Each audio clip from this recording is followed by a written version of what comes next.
BCS এ নিয়োগ পায় মাত্র 2000, কিন্তু পরীক্ষা দেয় 4 লাখ। ফলে বিশ্ববিদ্যালয়ের শিক্ষার্থীরা যেখানে তার ন্যূনতম 0.5%ও সম্ভাবনা থাকে, সেটার জন্য তিনি কিন্তু সোচ্চার হচ্ছেন।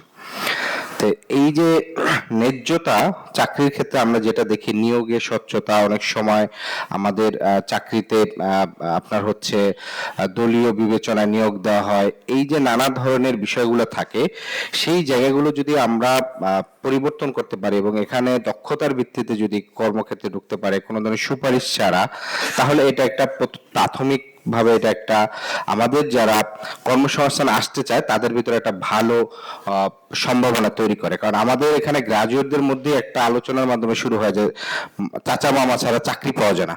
ফলে দেখা গেছে যে সে কিন্তু আগে থেকেই 50% ডিমোটিভেটেড থাকে, সে মনে করে যে এখানে করাপশন ছাড়া বা কারো সুপারিশ ছাড়া চাকরি হয় না। ফলে আমরা চাকরির ক্ষেত্রে যদি এই ন্যায্যতাটা যদি নিশ্চিত করতে পারি, তাহলে সেক্ষেত্রে আমাদের এখানে যারা গ্রাজুয়েট হয় তারা কিন্তু আরো বেশি সে চিন্তা করবে যে হ্যাঁ আমি যোগ্য হলেই তো চাকরিটা পাবো, ফলে যোগ্য হওয়ার ক্ষেত্রে তার আরো বেশি গুরুত্ব দিবে।